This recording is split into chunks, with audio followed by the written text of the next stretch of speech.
են գրում թերթերը մարտի 10-ին։ Հրապարակ թերթը գրում է Արարատի քաղաքապետ Ասլան Ավետիսյանը հերթական սկանդալում է հայտնվել։ Հրապարակի տեղեկություններով կրիմինալ պատմություններով հայտնի ՔՊԱ-ական քաղաքապետի դեմ հակակոռուպցիոն կոմիտեում քրեական վարույթ է նախաձեռնվել, որն առնչվում է համայնքային հողերը օտարելուն։ Մեզ պատմեցին, որ Ավետիսյանը թեև քրեական վարույթով կարգավիճակ դեռևս չունի, սակայն առաջիկայում հնարավոր է որպես մեղադրյալ ներգրավվի։ Վարույթը նոր է նախաձեռնվել եւ մեղադրյալի կարգավիճակում գտնվող անձ չկա։ Ժողովուրդը գրում է. Ժողովուրդ օրաթերթը ուսումնասիրելով ՀՀ առողջապահության նախարարության պետական գնումները ուշագրավ մի իրավիճակ է արձանագրել։ Առողջապահության նախարարի ընտանիքի հետ կապ ունեցող ընկերությունները շարունակում են պետական պատվերներ ստանալ հենց այն գերատեսչությունից, որը ղեկավարում է նախարարը։ Խոսքը վերաբերում է առողջապահության նախարար Անահիտ Ավանեսյանի մորը Մարգուշ Վարդանյանին պատկանող բաժնեմասին։ Վերջինս 31% բաժնեմաս ունի Արֆարմացիա ընկերությունում, որը տարիներ շարունակ զբաղվում է դեղերի եւ բժշկական նյութերի մատակարարմամբ։ Այսպիսով միայն 3 գործարքների շրջանակում պետբյուջեից ընկերությանը փոխանցվել է ավելի քան 80 միլիոն դրամ։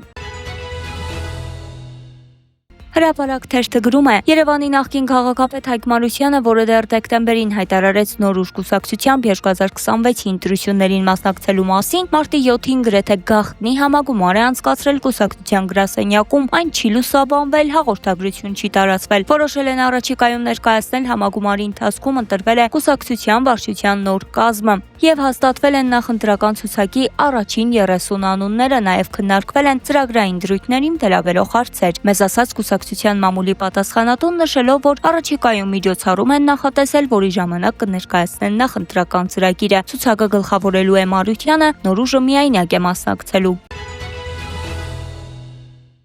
Փաստ թերթը գրում է վերջին շրջանում չափազանց ակնհայտ է գործող իշխանությունների եւ Փաշինյանի որոշակի պասիվությունը հայ առաքելական եկեղեցու դեմ հայտարարված պատերազմում։ Ավելին Փաշինյանը մասնակցում է պատարակների, որտեղ ամենայն հայոց կաթողիկոս Գարեգին Բ-ի անունը չեն զեղչում։ Թեպետ շաբաթներ առաջ հայտարարել էր, թե իր համար դա սկզբունքային հարց է։ Մեր աղբյուրների փոխանցմամբ Փաշինյանի այս պաուզայի գործում բավականին մեծ է եղել ոչ միայն նախընտրական տրամաբանությունը, այլ նաեւ IRA-ի օրերս հրապարակված հարցումը, որի արդյունքներին Փաշինյանական իշխանությունն ավելի վաղ էր ծանոթացել։ Մասնավորապես 2026 թվականի փետրվարին անցկացված հարցման արդյունքներով հարցվածների 61%-ը գոհունակություն է հայտնել հայ առաքելական եկեղեցուց։ Հրապարակ թերթը գրում է. Պարզվում է Սուրբ Գրիգոր Լուսավորիչ հիվանդանոցի նախկին տնօրեն Արման Հովակիմյանը, որը մոտ 1 տարի առաջ ազատվեց պաշտոնից, պաշտոնավարման ընթացքում օրինականացրել է ծննդօգնության կաշառքը, ծննդկանների հարազատները բժշկին գումարի տեսքով շնորհակալությունը հայտնել են հիվանդանոցում տեղադրված տերմինալի միջոցով, նշելով ծնունդ ընդունող բժշկի անունը, այսինքն փոխանցում են կատարել։ Այս մասին տեղյակ են եղել առողջապահության նախկին եւ ներկայիս նախարարները Արսեն Թորոսյանն ու Անահիտ Ավանեսյանը։ Այս եւ այլ մանրամասներին ծանոթացեք Panorama.am կայքում։